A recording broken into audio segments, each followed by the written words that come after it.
All right, here we go. We are on air live. Woohoo!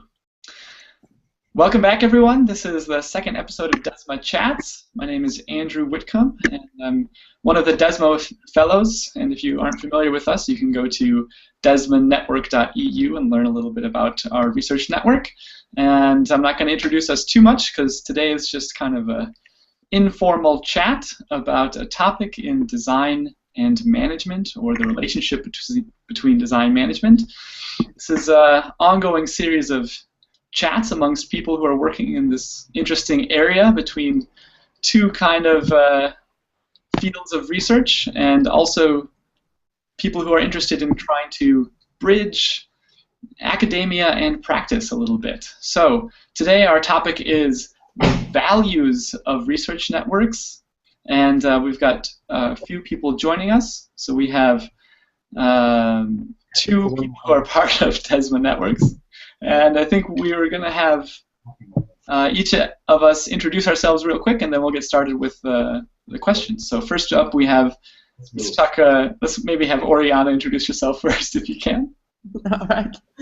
Hi, everybody. My name is Oriana Haselwanter. I started off in DESMA as the communication strategist, and have been working a lot, with the communication, with building kind of the community, or at least helping you guys with doing that. And lately, I've been taking on more and more other responsibilities as well, more structural responsibilities and administrative responsibilities. And my background is basically in graphic design, but I'm also very interested in research and what you guys are doing, and I hope that we can build this network that we are building now also in the future and make it even better. Excellent. Well, good to have you on board. So thanks for joining, Oriana. And Andreas, you want to remind us who you are? Yeah, hey everyone. My name is Andreas. I'm a PhD student at Aalto University. Second year PhD student there in the Department of Management Studies. And as part of the DESMA network, I'm conducting my research at Philips Healthcare in the MR therapy unit. Oh, and it looks like Andreas is experiencing a little bit of a lag. Yes. But my background is quite interdisciplinary. I think there was a lap in the... But you're okay, you're back now, Andreas. All right. Well, I was just saying that as a master's, I studied international design business management, an interdisciplinary degree bridging the disciplines of design, business or management, and engineering. So for me, it came quite natural to also start learning, talking different languages from different disciplines and trying to understand how different disciplines talk to each other, and so I'm quite looking forward to this discussion also, to see what DESMA as a network contributes to the field of design and management, but also from an individual perspective, how the network reflects on what we are doing as individuals in the network. So yeah, thanks for having me, and thanks for joining, Andreas. Excellent to have you here as well. And my name is Andrew Whitcomb, and I'm a PhD student as well in the area of design management, or somewhere how connected to design management, at the University of Gothenburg, and I'm particularly associated with the Business and Design Lab there. And during my research, I'm also hosted by the design and innovation consultancy Very Day, which is in Stockholm, Sweden. And so I get to spend my time here, and that's where I am today, up in the researcher's nest, and kind of looking at how we work as designers and what that means for business. So I think just a quick overview of the chat. If you are unfamiliar with the DESMA Chats format, we just have basically a 25-minute discussion. We're going to try and keep it casual. We've got a few questions that we discussed ahead of time that we'd like to kind of use to kick off the conversation, but we also like to keep it informal, so we can kind of go anywhere based on how the conversation is going. So should we get started? Yep. All right. So DESMA is a little bit of a tricky thing to introduce, but maybe we should give a quick overview of kind of what DESMA is. Oriana, do you think you could do that in a minute or two? I'll try. So yeah, it's actually a good question because it's a little bit hard to talk about it very shortly, but that's what we have been trying to do all the time now when building the network, just being brief and trying to understand what we are about and who we are. So basically, it's this international training network funded by the EU. We have 4 universities in our partnerships. University of Gothenburg, Aalto University, Imperial College, and Polytechnico. And 8 partner companies also in these, basically in these 4 different hubs, London, Milan, Gothenburg, and what else? Helsinki. Mm-hmm. And we have currently 12 researchers, PhD students. Soon we're going to be joined by our 13th, and they're all doing different research projects regarding the field of design and management, seeing also what is kind of probably in the middle of design and management. Do we even want to talk about design management as a statement anymore? Do we have to find a different language for it?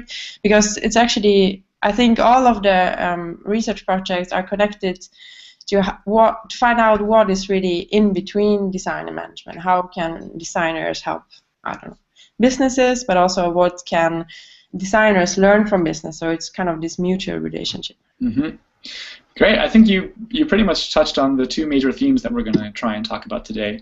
One is kind of the structure of the network and being these kind of interesting relationships amongst kind of academic institutions and kind of professional practice and various companies that are involved. So let's jump into our first question, which is, what have you guys, and what have we all, hopefully we're going to discuss this as a group, what have we found interesting about the structure and the interactions of the network, and how have our interests in the network kind of evolved over time as we've been involved? I think from the very beginning I found it really interesting that, especially this meeting between academia and practice, there's universities involved but also industrial companies, and I was from the beginning very intrigued how it would work to have a researcher at a company, how this relationship would work. And I think it worked differently, of course, in different companies.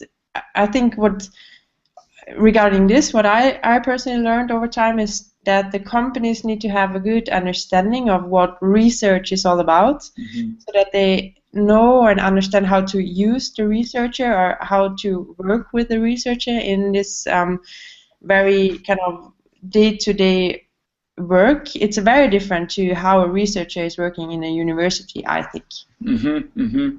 Andreas, you're kind of at a company. Can you speak a little bit to that? And I am too, so I've got some thoughts to share as well. And I'll get I mean, it's interesting what Oriana also mentioned. One of the things I realized now after being in this network or on this journey as a PhD student for 2 years is that the pace is just so much different between academia and practice, I have the feeling. Whenever I'm involved in projects here in the company, it's kind of daily activities, daily deliverables, maybe weekly, whereas in academia I have the feeling it's more of okay, you write a paper for a couple of months, you plan where to submit it months in advance, you apply to a conference half a year or even more in advance. So it's just a different rhythm, I think. And on the one hand, that's quite challenging, but on the other hand, it's also, I think, what's interesting about this network, to learn about these 2 different kind of worlds, basically, mm-hmm. and how they can intersect, and what are kind of the barriers to make it happen. So on a personal note, it can be quite challenging to, for example, introduce findings immediately into the ongoing processes in the company. Mm-hmm. And at the same time, it's quite challenging to write about current processes and interesting phenomena I observe immediately, because it just takes so much more time to communicate these interesting things to academia. So mm-hmm. this this is kind of a very interesting middle ground, I think, that DESMA moves in. Yeah, I think that's kind of my feeling as well. And kind of in relation to that, also not just being a researcher, but also being, what they call an early stage researcher, and having this experience be part of my training as a researcher. So it's basically my introduction to research has been in this weird middle ground between two worlds that have very different rhythms, and feeling like a little bit of a pressure to try and come up with something that is interesting, but recognizing that there's been so much research done before me, and that part of my task, learning how to do research, is to get familiar with all of the kind of history and kind of understand where my research is positioned in relation to other research, kind of the traditional academic exercises you go through that just take a lot of time to build confidence and understanding, and be able to articulate insights that are actually useful to practice. So it's been an interesting back and forth for me, because it's such a wonderful experience to be in a company, but also pressure to want to give them something back, and feeling like I don't have the time to actually get to that rich insight that I want to offer. Yeah, I think that's very interesting, actually, what you're saying about this theoretical knowledge and all kind of the stuff that you're reading when doing your research, because that's very much a part of maybe more the academic part of the research. But do you think that these theoretical backgrounds could help your company in your case, or do you even can you communicate this theoretical stuff? Do you talk about this? Is it valuable, or is it just for you, for your own personal understanding in your research projects? Mm-hmm.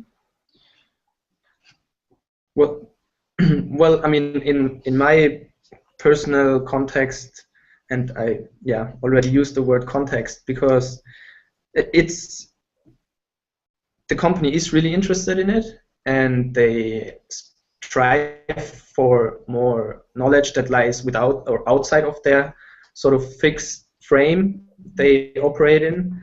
But the context matters so much. So many times these quite abstract theories or ways of working or ways of designing things that I think could be interesting within the context of the company I'm sitting in. It requires a lot of translation and a lot of breaking it down to very relevant insights that are actually applicable to the context I'm working in, which is also medical device development, which is quite a specific context in itself. So, so to your question, I think yes, they are interested in it, and it's also part of my role. But it's still tricky, and it requires a lot of translation, and it's not sort of a one-to-one communication between what I read in literature and what I think is applicable in the practical context. But that's also what makes it interesting.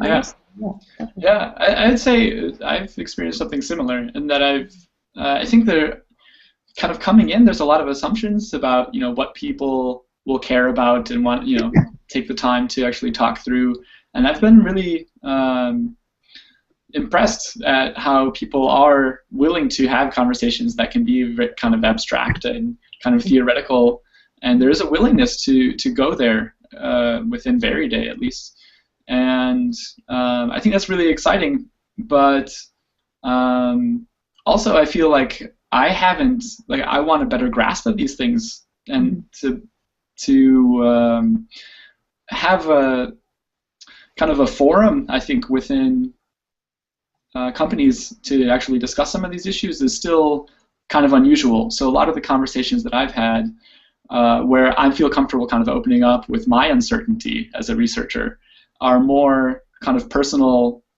conversations that you might have at a lunch table or something like that. It's not necessarily a kind of a formal part of what happens in the company.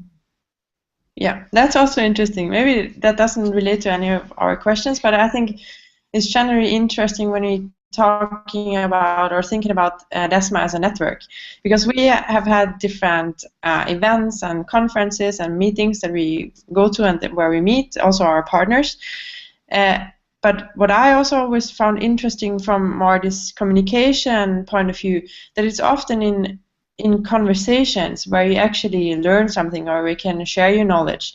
So however you plan for communicating your insights or your research results, often what happens is in these personal conversations that actually people are interested, or that you can actually really share what you find interesting. So for me, that because I'm constantly trying to find out what's the best way to communicate and to translate, as you said, Andreas, as well. But often, for now, I realize that it's often in these personal conversations with people actually make an impact. Yeah, I think that actually is an interesting segue into our second question, which is what kind of research training does a network like DESMA provide? You know, where maybe we often kind of have I don't know if a stereotypical view, or kind of we have a model of what we think research is and research training is, but this kind of goes outside of that, where maybe some of the training we receive is more, conversational or something along those lines. Have you experienced that, Andreas? I don't know. What do you think? Yeah, I guess, I mean, part of the DESMA as it was set up were these sort of formal trainings that we received, which were about content within the scope of design management field. So attending lectures at the 4 universities that are part of DESMA. This relates much more to what I've been referring to earlier, saying that, okay, there is some input you get from the academic institutions, and that requires some translation. But this is more the formal training that's part of DESMA, and I think it's good and necessary to have a sort of solid foundation in terms of literature and the discipline you're doing your research in. But the other training that maybe wasn't the official part, but it's also sort of the individual part or the kind of group formation part, and the exercises we as DESMA partners of the network or researchers of the network went through. I think this training or this learning, so to say, helps a lot to actually being able to communicate or to operate or to kind of contribute to both fields.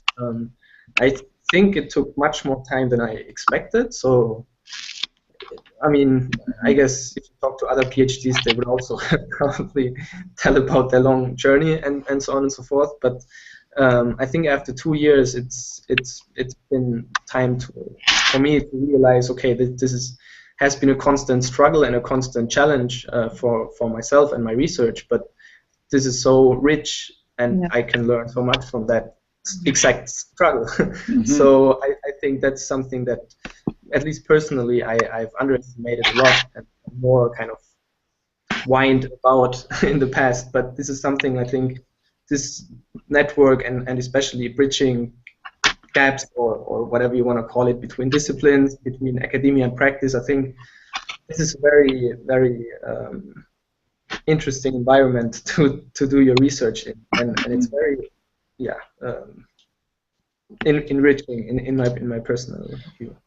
Do you think there's, this is, I don't know, maybe not an answerable question, but do you guys think there's an opportunity to move some of these kind of informal research training practices, like learning how to have conversations, from something that's informal to make it more of a formal part of research training? I mean, if this is a format for a network where you actually bring researchers into practice, where we actually start to elevate other kinds of training, other kinds of skills that are usually taken for granted, you know, may be left up to kind of personal experience.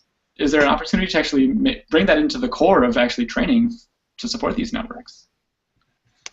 I personally think that we should more communicate the relevance and the value of this other type of learning, because that's, I think, also what research is all about, that you do or try to do new things and try to find out new stuff.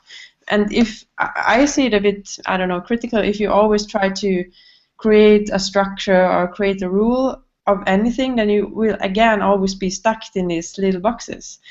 I think it's more, and I think it's very interesting what you say, Andreas, that it's this formal training opposite to kind of the informal training, which was also very important and relevant. And I think we just should enhance this, that this informal stuff is actually super interesting and gives a lot to the researchers and also to the companies, I think. But I don't necessarily think that we need to build another structure. Yeah, I think that's an interesting thing. Maybe it's not necessarily building a structure and formalizing it, but like you say, kind of enhancing it, supporting it, and valuing it. They're supposed to be talking about the values of research networks, actually saying that this is a valuable outcome of this kind of structure, this kind of format of DESMA. Yeah. Interesting. We've got some questions from the audience here. Which one should we take first? How about how do you handle information from the company when you want to publish? So Andreas and I are both in this situation where we're hosted by a company, and there's also a desire to kind of publish and disseminate the findings from our work. Have you had any experience with that, Andreas? Yeah, well, in person, I tend to be overcautious, and when I started, I was very worried about NDAs and what can I talk about and so on. But after a couple of conversations, and I'm still, of course, trying to, not talk about ongoing projects immediately, but rather in retrospect. But having said that, talking to managers and people in industry, I started to realize that this overcautiousness is not necessarily justified. So sometimes you'd be surprised how open companies or practitioners are actually to also share their ongoing practices. Of course, also it's always attached with some expectations. So sharing is also expecting to get something in return. So yes, I personally tried to handle it with a lot of care and double check internally if it's okay to talk about this or that. But I needed to realize that it's many times it's not a big issue, at least can only talk about my personal context. Yeah, I think from my own experience, I'm somewhere along the same lines where I was pretty cautious, and I think it has influenced also the kind of projects that I joined. So being part of Veriday, which is a design and innovation consultancy, there's lots of different kinds of projects that happen. So one of the conversations I had early on was, how do we select projects that are things that I can actually publish about that aren't kind of company secrets that are being developed within Veriday. And so I've been fortunate to be part of projects where Veriday partners with other companies, but the funding comes from a public body. So any work that we do is kind of exploratory and is often, able to be, it can be shared openly. So I think it's interesting. I think it depends a little bit on what your research focus is. Like if I was actually researching Veriday, I think I would have had to figure out a different way to handle the research and the way that I'm approaching it, and kind of disseminating it. But I've chosen to try and be active, and in doing so, try to choose projects where I can be active and also share openly whatever we come up with. So should we keep going? How you guys doing? Yeah. All right, cool. We got just about 10 more minutes here. So let's go on to our third question, which is what are the most valuable contributions of a network like DESMA and to the kind of current research landscape as you guys see it, and then also the relationship between kind of the valuable contributions to practitioners and industry at large? Big question. It's huge.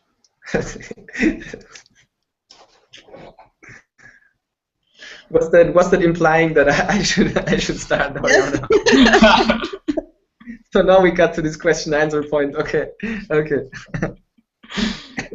Well, I also the stuff we talked about a bit earlier, also talking about what kind of trainings to provide and what DESMA as a research network was supposed to be, and what DESMA as a research network is, and what it could be. All these kind of questions are super interesting, and I think it actually touches on even the foundation of like what higher education is supposed to be. So the question was how such a network contributes to, or I don't know. What do you see as kind of the most valuable contributions, I guess? Yeah. So in my opinion, that's exactly what I was referring to earlier with this informal training. That you also get to break out of your academic ivory tower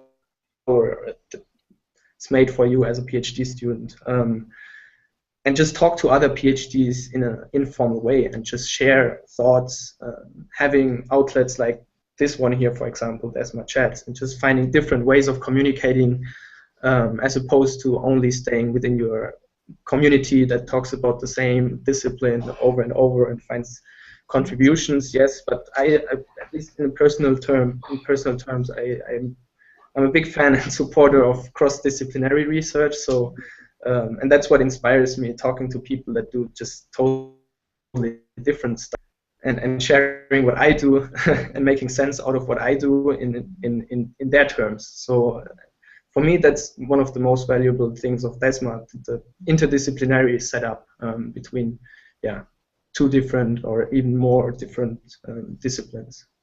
Yeah.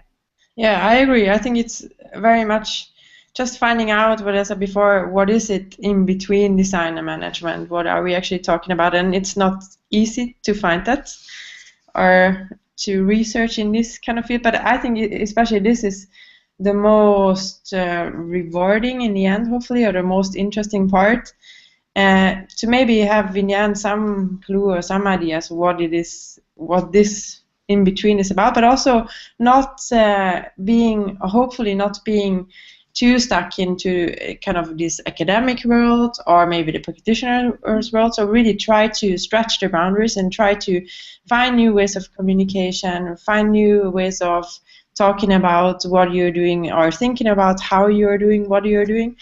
I think that's very valuable, but also I think fitting this a little back into education, because I'm also involved in this master program which is called Business and Design, and it's basically a master program that does similar things to what DESMA is trying to do. So when I'm working with the students, it's just very valuable for them as well that they know there's people who actually are researching about what they are supposed to learn. And I think it's really the network, but also the research topics is really relevant in a lot of different areas, not only for academics, not only for practitioners, but also in education. And I think this is where maybe hopefully the results of the research project can have a great impact. Yeah, I think that's basically what I was thinking as well, and that really one of the valuable contributions for me has been it's really shaped my perspective on research and what research brings and how I approach research. I think, like you were saying, Andreas, kind of going back and forth between different worlds and kind of understanding different disciplines, I think it makes me almost hesitant to dive too far into one way of working. And now I feel like I'm much more open to have a conversation about, what is one type of research related to another, and what are they each bringing, and how do we work with the results of both, and also how do we have research that is connected, trying to make an impact, I think, more quickly. I think there's different kinds of approaches, and I think my part of being in practice, especially at Day, it makes me feeling the rhythm of always trying to make a difference right away. It's kind of shaped the way that I see research. Like, okay, so how can my research be impactful quickly? And I think that maybe as a complement to some of longer-term research investigations such as ethnography and kind of approaches that take years and years, we can kind of complement that with more kind of short-term kind of interventions that try and make a difference quickly. So I think that's one of the experiences I've had being this researcher in practice that's kind of shaped the way that I would approach research, I think, differently than I would have otherwise. I agree, but also in other terms, I also like to challenge that, because also see that design research has been very much practice-oriented and very practice-driven to some extent. And I agree, and I'm a very much also practice-oriented person. That's why I feel the same, and I like this environment, that I think and believe that my research can have also immediate impact. But then some of the conversations I've been having also showed me that it might lack the depth to some extent when you talk to people that are born and raised in academia. Because then some of the conversations are very specific and they are highly specialized experts in their field. So then it becomes tricky if you aim to also reach out to these communities. So this is one of the struggles that I've been having from a very practice-oriented type. But do you feel the need to then be more deep, basically, or be more academic, or do you still see that you can give even academics, I don't know, relevant contribution to their thinking process? Yeah, I don't know if we need to, but I also believe to some extent that is why we are PhDs in academia, and we have to give deep thoughts to what we talk about. And many times, I felt it's been sort of explorative and descriptive research that has been done a lot.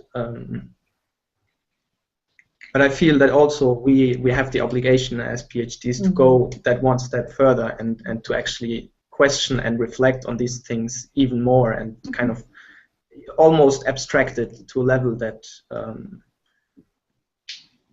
justifies, being scientific work.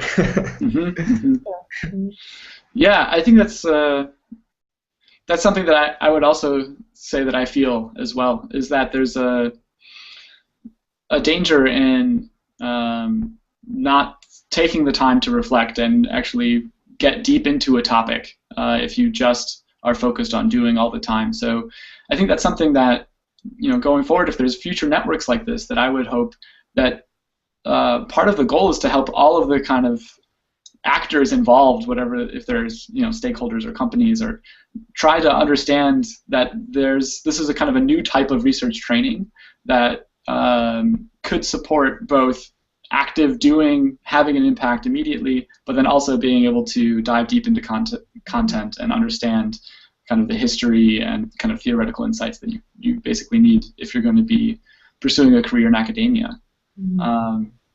That you build a support system around that type of learning, I think would be really interesting. Cool. I think that's a super nice conclusion. Yeah, really.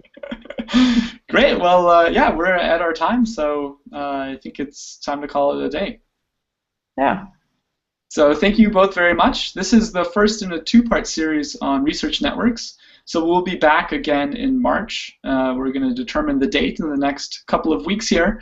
So stay tuned. You can follow us on the hashtag DESMA Chats, and you can also find more about the DESMA Network at desmanetwork.eu. So thanks for tuning in, everyone. Stay tuned for the second part coming up in March, and we'll see you later. Thanks so much. It was cool. Thanks, Oriana. Thanks, Andreas. Thank you. Bye.